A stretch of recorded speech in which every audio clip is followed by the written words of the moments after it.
Investigasi kasus keracunan MBG tengah berjalan. Lalu apakah akan berujung pada jalur pidana? Kita bahas bersama pakar hukum pidana Jamin Ginting dan anggota DPR fraksi PKB Oleh Soleh. Selamat petang semuanya. Selamat petang. Selamat petang Indonesia. Oke. Tim investigasi sudah dibentuk, Polri juga sudah turun tangan, tapi kasus keracunan masih ditemukan. Nah, Kang Oleh, kalau Anda melihatnya, apakah keseriusan dari tim investigasi ini sudah terlihat atau apalagi yang masih harus dilakukan? Saya rasa tentu saya secara pribadi ya sebagai anggota DPR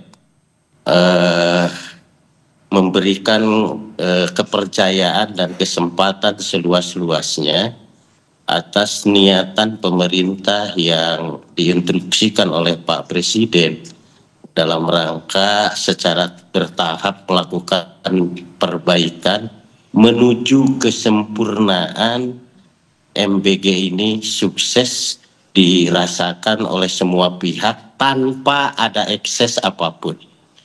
Dan tentu kita harus hormati bahwa program ini baru di Indonesia, cakupan jumlah penerima manfaatnya cukup besar, kemudian anggarannya juga cukup sangat besar sekali.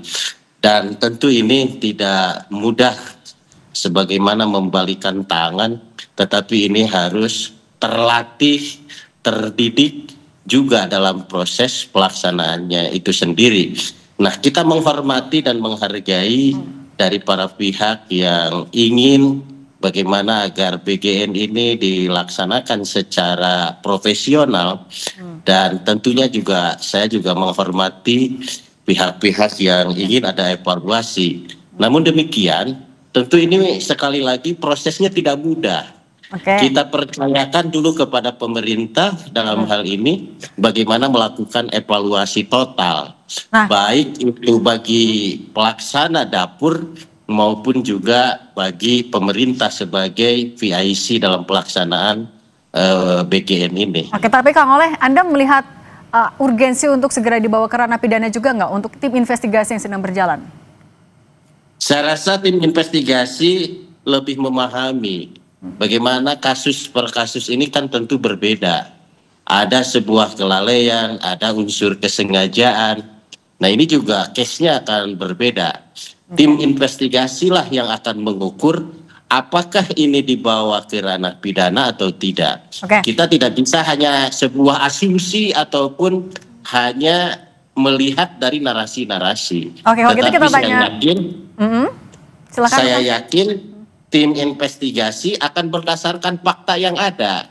Karena kalau mengklasifikasikan bahwa sesuatu dengan tindak pidana, maka harus ada faktanya.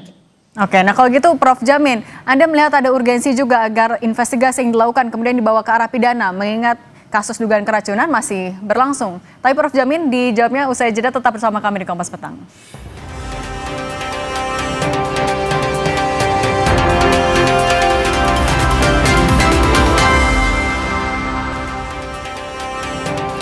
Kami lanjutkan dialog bersama Kang Oleh Soleh dan Prof. Jamin Ginting. Prof. Jamin melanjutkan pertanyaan yang tadi. Ketika kasus dugaan keracunan ini masih berlangsung, investigasi berjalan, tapi untuk urgensi mendorong ini ke arah ranah hukum juga, apakah Anda melihat itu?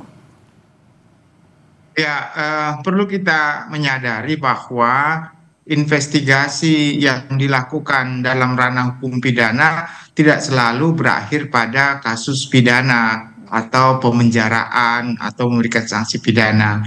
Justru dengan adanya laporan masyarakat yang diduga adanya unsur kelalaian dari penyelenggara ataupun yang melapor ini, justru membuka menjadi terang untuk bisa masuk penyelidik, ya, penyelidik dalam hal ini memeriksa apakah kelalaian itu berasal dari pengawasan yang tidak melaksanakan fungsi pengawasan dengan baik dan benar, apakah dari dapurnya, atau tadi dari orang-orang lain yang sengaja untuk membuat MBG ini menjadi tidak sukses, ya. Nah, itu juga bisa. Jadi jangan antipati dalam konteks kemampuan para penyelidik untuk melakukan penyelidikan. Kalaupun nanti endingnya tidak ditemukan adanya unsur pidana, bisa saja tidak dilanjutkan. Dan ini lebih ke ranah contohnya administratif. Yang juga kita perlu perhatikan, apakah ada kaitan hubungan, contohnya ya, regulator dalam hal ini yang melaksanakan pengawasan atau regulasi terhadap MBG ini, dia juga mempengaruhi ya pelaksanaan daripada eksekutor atau meminjam bendera saja seperti proyek-proyek PT-PT begitu ya. Nah, mereka meminjam bendera, tapi sebenarnya dia pemiliknya, regulator yang menjadi eksekutor. Nah, kalau sampai seperti ini juga bisa diselidiki juga nanti. Jadi terbuka semua. Apakah ini tanpa pengawasan karena ada intervensi dari regulator yang sebagai pemilik eksekutor, dapurnya sendiri, sehingga pengawasan jadi lemah. Nah, ini. Jadi saya kira pintu masuk pidana itu menjadi unsur yang sangat penting terkait adanya kelalaian mengakibatkan orang lain sakit, cedera, luka. Nah, dan juga ada ketentuan undang-undang lainnya yang kita lihat tadi sudah disebutkan, ada Undang-Undang Perlindungan Konsumen itu pasal 8 ayat 1 dan pasal 62. Itu juga bisa diterapkan pada pelaku yang dengan sengaja tidak memberikan atau memproduksi konsumsi yang bisa merusak ya orang lain gitu. Jadi itu saya kira kita harus terbuka kesempatan memberi seluas-luasnya kepada penyelidik untuk membuka ini. Bukan tujuan kita untuk membuat ini jadi gaduh, tetapi untuk memperjelas siapa yang melakukan ini semua begitu. Oke, misalnya di mana? Nah, kalau dari Kang Oleh, tapi Anda melihat evaluasi ini harusnya dilakukan sampai dapur SPPG saja atau ada sampai level pemangku kebijakan yang juga harus bertanggung jawab? Kang Oleh, bisa dengar suara studio?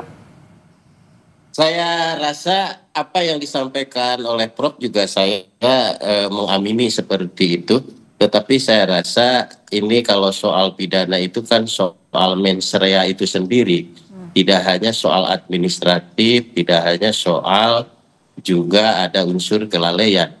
Nah, mens rea-nya seperti apa ini? Kalau misalkan tanpa ada mens rea, kalau hanya sebuah kelalaian, atau mungkin juga karena memang ini program baru, sumber SDM yang sangat lemah, kemudian pelatihan juga tidak ada.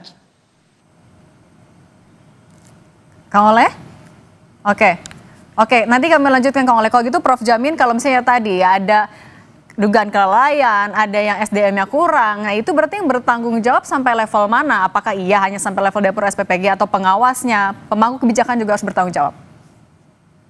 Ya, begini, jadi evaluasi juga harus menyeluruh terhadap bagaimana konsistensi tata laksana menjalankan daripada program BGIM itu sendiri, dari mulai bangunan, kemudian SDM, kemudian administratif juga. Karena faktornya adalah bahwa bangunan dan SDM juga sangat berpengaruh terhadap kualitas daripada penyajian BGN itu sendiri. Oke, Kang, artinya menegaskan, artinya hanya sampai dapur SPPG-nya, pemangku kebijakan, pengawasnya juga? Saya rasa itu kan dilihat, kalau misalkan pemangku kebijakan kan dilihat dari sistem administrasi, sistem dari perintah. Karena kalau misalkan, kalau saya lihat alur dari pelaksanaan ini kan uang itu ditransfer kepada virtual account, pelaksanaan juga juklak juklisnya juga sudah ada, tinggal pelaksana dapurnya itu sendiri tinggal mengikuti SOP atau tidak. Nah, informasi yang beredar di media bahwa ini adalah biang keroknya, kalau saya dapat informasinya adalah mereka dapur-dapur tidak mengikuti SOP yang ada. Jadi intervensi terhadap misalkan pemangku pejabatnya itu kan sudah jelas, SOP-nya sudah jelas, kemudian pelaksana anggarannya juga sudah jelas antara SPPI dengan perwakilan yayasan. Nah, di sini kalau saya melihat alur yang ada, tidak ada intervensi terhadap pelaksanaannya, tetapi memberikan SOP yang ketat gitu. Nah, Kang Oleh, kalau misalnya perlu evaluasi menyeluruh di tata laksananya, artinya apakah perlu dihentikan dulu saja MBG sambil investigasi itu berjalan? Saya rasa perlu diklaster ya. Tidak mungkin misalkan yang sudah berjalan ribuan lalu diberhentikan, tidak adil juga kan seperti itu. Dan tentunya kalau melihat media-media sosial, ternyata anak-anak pelajar yang ada di pedalaman, yang ada di perbatasan, yang ada di kampung-kampung, yang mereka menemukan daging, menemukan telur ini kadang-kadang sebulan sekali, kadang-kadang setahun sekali, ternyata mereka juga sangat berharap. Kalaulah misalkan diberhentikan secara total, rasa-rasanya ini tidak bijak. Harus klaster saja yang melakukan sebuah kelalaian ataupun kesalahan. Oke, kalau gitu Prof Jamin, investigasinya harus seperti apa ya agar program ini kalau misalnya sudah ada anggaran diturunkan ya bisa berjalan sesuai visi, kemudian juga publik yang menerima sebagai penerima manfaat lebih tenang. Ya, jadi begini, polisi atau penyelidik bisa melakukan pelaporan model A dari adanya media yang menyampaikan adanya keracunan makanan ini yang mengakibatkan kelalaian luka. Nah, jadi dengan inisiatif kepolisian ini, maka dibuatlah laporan model A namanya. Dilakukan penyelidikan. Berangkat dari mana penyelidikan? Berangkat dari dapur. Dari dapur, maka diselidikilah standarisasi dapur, keuangan dapur, afiliasi dapur dengan siapa saja. Apakah dari pemasok makanan, baru pengawas. Nah, nanti dari situ ditarik apakah siapa yang mengawasi dan siapa yang tidak mengawasi. Lalu apakah ada aliran dana dari dapur tersebut ke anggota dewan? Adakah aliran dana tersebut ke regulator? Nah, itu sampai ditelusuri seperti itu. Jadi kita nggak usah khawatir. Semua itu nanti kelihatan. Ternyata kalau nanti hasil penyelidikan ditemukan ada aliran dana yang tidak sewajarnya, atau ada pemasok yang berafiliasi dengan para pejabat tertentu, kita tarik ke ranah tipikor. Nah, jadi semua untuk memperbaiki proses hukum sehingga nanti MBG ini berjalan dengan lancar. Tidak lagi, jangan sampai nanti MBG ini menjadi proyek baru yang untuk memperkaya diri para pejabat. Nah, itu yang harus kita perhatikan. Jadi inilah berangkatnya. Jadi jangan khawatir mengenai hal ini. Gitu. Oke, baik. Kalau gitu Prof Jamin Ginting, Kang Oleh Soleh, terima kasih sudah berbagi bersama kami. Semoga sehat selalu. Terima kasih.